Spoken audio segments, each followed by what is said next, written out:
అందరికీ నమస్తే. నేను మీ తిరుపతి. పార్టీ మారినటువంటి 10 మంది ఎమ్మెల్యేలు టెన్షన్లో ఉన్నారు. ఆల్రెడీ తెలంగాణ రాష్ట్రంలో రేవంత్ రెడ్డి వర్సెస్ మీనాక్షి నటరాజన్ అనేటటువంటి ఒక పంచాయతీ నడుస్తున్నది.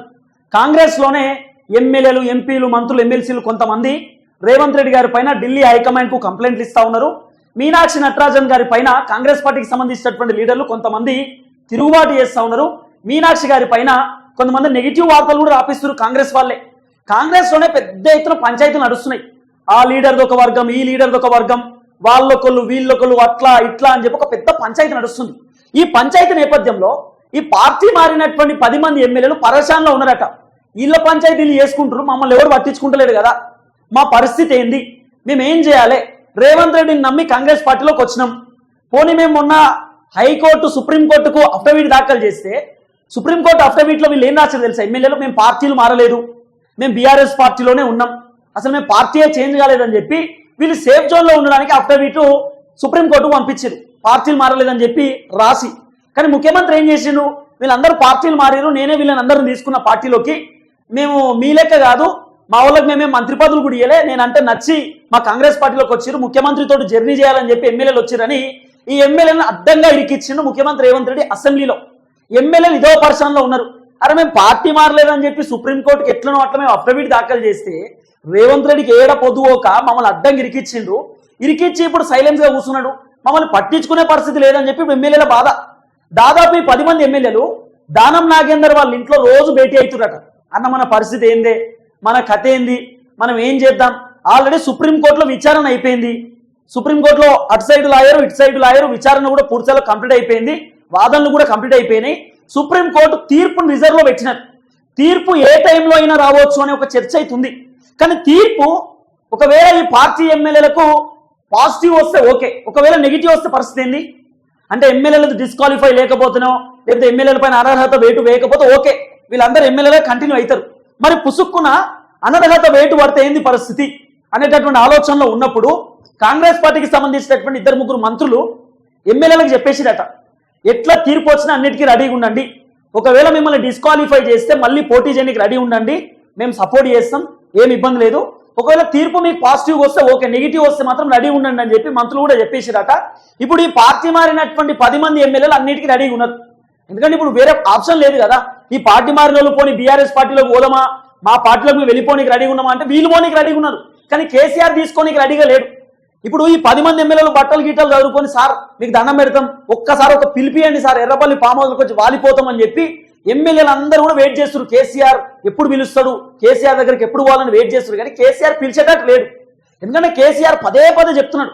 మొన్న బీఆర్ఎస్ పార్టీ లీడర్లు కేసీఆర్ దగ్గరికి పోయినప్పుడు కూడా బీఆర్ఎస్ పార్టీ లీడర్లు చెప్పిరట, సార్ ఆల్రెడీ ప్రభుత్వం పైన బాగా నెగిటివిటీ ఉంది, వ్యతిరేకత ఉన్నది, ఈ టైంలో మనం ప్రభుత్వాన్ని పడగొట్టడం చాలా ఈజీ, ఆల్రెడీ మన దగ్గర 28 మంది ఎమ్మెల్యేలు ఉన్నారు, ఒకవైపు ఎంఐఎం దగ్గర 7, 8 మంది బీజేపీ దగ్గర, వీళ్ళిద్దరు పొత్తు కలిపి మనం కూడా పొత్తు కలుపుదాం, మనం అందరం పొత్తు కలిపి 50-45 మంది అవుతారు, కాంగ్రెస్లోకి వెళ్ళి మన దాంట్లోకి పోయిన మనకు బీఆర్ఎస్ పార్టీకి వెళ్ళి కాంగ్రెస్లోకి పోయినటువంటి 10 మంది ఎమ్మెల్యేలు మీరు పిలిస్తే వచ్చేస్తారు, వాళ్ళు 10 మంది అట్లా 50 మంది అవుతారు, ఇంకో 10 మందిని కాంగ్రెస్కి వెళ్ళి పిలుచుకుంటే మనం ప్రభుత్వాన్ని ఫామ్ చేయవచ్చు, చాలా ఈజీ కదా అని కేసీఆర్తో చెప్తే కేసీఆర్ వద్దు అన్నాడట. అస్సలే వద్దు, మనం ప్రభుత్వాన్ని కూల్చొద్దు, ప్రభుత్వం జోలికి పోవద్దు, ప్రజలే క్లారిటీలోకి వస్తారు, కాంగ్రెస్ ప్రభుత్వ పర్ఫార్మెన్స్ ప్రజలకు అర్థమైపోయింది, మనం మన ఫేస్ తోటి గెలవాలి అంటే జనాలు మనల్ని స్వచ్ఛందంగా గెలిపించుకోవాలి, 2028లో మనమే గెలుస్తాం, అప్పటిదాకా రేవంత్ రెడ్డిని టచ్ చేయకండి, రేవంత్ రెడ్డిని ఇబ్బంది పెట్టకండి అని చెప్పి కేసీఆర్ ఓపెన్ గా బీఆర్ఎస్ పార్టీ లీడర్లకు చెప్పేసిందట. కానీ కేసీఆర్ ఇంకో కీలకమైన మాట ఏం చెప్పినట్టు తెలుసా? 10 నియోజకవర్గాలలో ఉప ఎన్నికలు రాబోతున్నాయి, మనమే గెలవబోతున్నాం, మనకు అద్భుతమైనటువంటి తీర్పు వస్తుంది, నేను మంచి తీర్పే వస్తుందని చెప్పి భావిస్తున్నా అని కేసీఆర్ చెప్పినట్ట. అంటే వాస్తవానికి తీర్పు ఎట్లా వస్తుంది అనేది మనం చెప్పనీకి ఉండదు, కానీ మనకు సంబంధించిన మన ఒపీనియన్ మనం వ్యక్తం చేయవచ్చు. అంటే మంచి తీర్పే రావచ్చు, మంచి తీర్పు రాకపోవచ్చు అని చెప్పి మన అంశాలు మనం చెప్పేటటువంటి అవకాశాలు ఉంటాయి. కేసీఆర్ కూడా అట్లే చెప్పినట్టు, మంచి తీర్పే వస్తుందని నేను భావిస్తున్నా, ఖచ్చితంగా 10 నియోజకవర్గాలలో ఉప ఎన్నికలు వస్తే మనమే గెలుస్తామని నేను అనుకుంటున్నా అని కేసీఆర్ చెప్పేసిందట. అయితే ఇప్పుడు 10 మంది ఎమ్మెల్యేలు కూడా రెడీగా ఉన్నారు, ఒకవేళ అనర్హత వేటు పడితే పోటీ చేయడానికి రెడీగా ఉన్నాం, ఓడితే ఓడతాం, గెలిస్తే గెలుతాం, మరి వేరే ఆప్షన్ లేదు కదా. కేసీఆర్ రానిత్తలేడు, కాంగ్రెస్ వాళ్ళు పట్టించుకుంటలేరు, కాబట్టి వీళ్ళు మధ్యలోనే ఇరుక్కుపోయేటటువంటి పరిస్థితి. కోర్టు ఏ టైంలో అయినా డిసిషన్ తీసుకోవచ్చు అనే చర్చ అవుతున్నది. దాదాపు 10 మంది ఎమ్మెల్యేలు, ఒక ఆయన కడియం శ్రీహరి, తెల్లం వెంకట్రావు, దానం నాగేందర్, వీళ్ళు ముగ్గురు అయితే అడ్డంగా ఇరుక్కుపోయారు. కడియం శ్రీహరి మొన్న కాంగ్రెస్ పార్టీ భారీ బహిరంగ సభలో కూడా ఆయన కండువా కప్పుకొని అటు ఇటు తిరుగుతా ఉన్నాడు. ఇదంతా కూడా మీరు చూసిరు. తర్వాత కడియం శ్రీహరి వాళ్ళ బిడ్డ కడియం కావ్య ఆమె ఎంపీగా ఉన్నారు.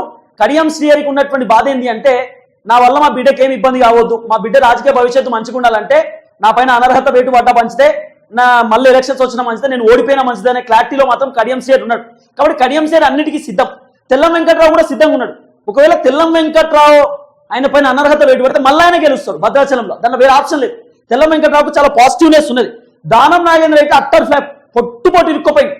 దానం నాగేంద్ర ఏం చేసింది తెలుసా, ఆయన బీఆర్ఎస్ పార్టీ ఎమ్మెల్యే పదవి ఉండంగా ఆయన మళ్ళీ ఎంపీగా పోటీ చేసింది. కాంగ్రెస్ పార్టీ బీఫామ్ తీసుకొని ఎంపీగా పోటీ చేసింది సికింద్రాబాద్ నుండి కాంగ్రెస్ పార్టీలోకి వెళ్ళి.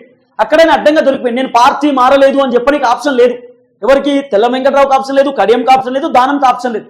ముగ్గురు అడ్డంగా ఇరుక్కుపోయారు. తర్వాత గూడెం మైపాల్ రెడ్డి కూడా ఆయన కాంగ్రెస్ పార్టీకి పోయిండు. కానీ అఫిడవిట్లో ఏమి ఇచ్చిందో తెలుసా, ఆయనకు అఫిడవిట్ దాఖలు చేసిండు ఏది సుప్రీంకోర్టుకి, నేను పార్టీ మారలేదని చెప్పిండట. ఇక్కడ కూడా గూడెం మైపాల్ రెడ్డి ఇరుక్కోపోతాడు. ఎందుకంటే రేవంత్ రెడ్డి అందరు మా దాంట్లోకి వచ్చిరు అధ్యక్ష అని చెప్పి అసెంబ్లీలో చెప్పిండు. కాబట్టి దానం నాగేందర్ ఇరుక్కోపోయినట్టే. కానీ దానం కూడా రెడీగా ఉన్నాడట, ఒకవేళ ఉప ఎన్నికలు వస్తే ఐఎమ్ రెడీ టు ఫేస్ అని చెప్పి దానం కూడా, అంటే ఈ గూడెం కూడా రెడీగా ఉన్నాడు.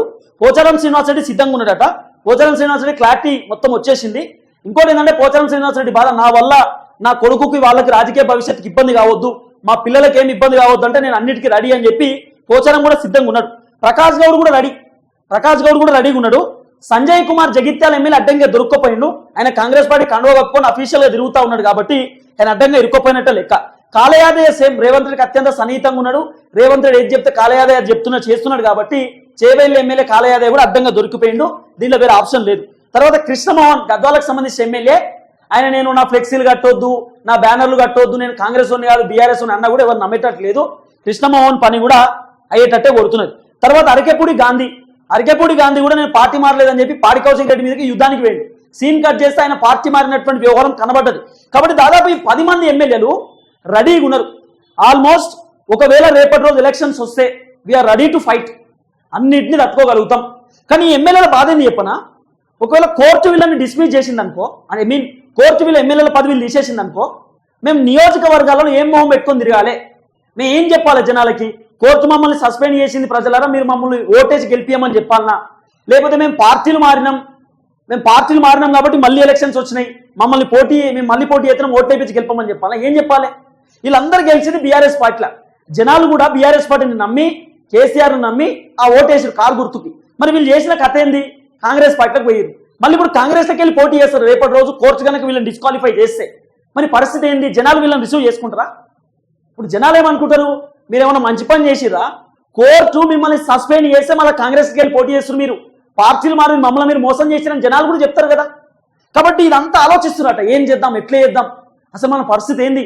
మరి కోర్టు డిసిషన్ రాకంటే ముందు మనం అందరం ఒకటేసారి రాజీనామా చేసి మళ్ళీ ఎన్నికలలో పోటీ చేద్దామా, అప్పుడు మనం అభివృద్ధి కోసం రాజీనామా చేసినాం అనొచ్చు.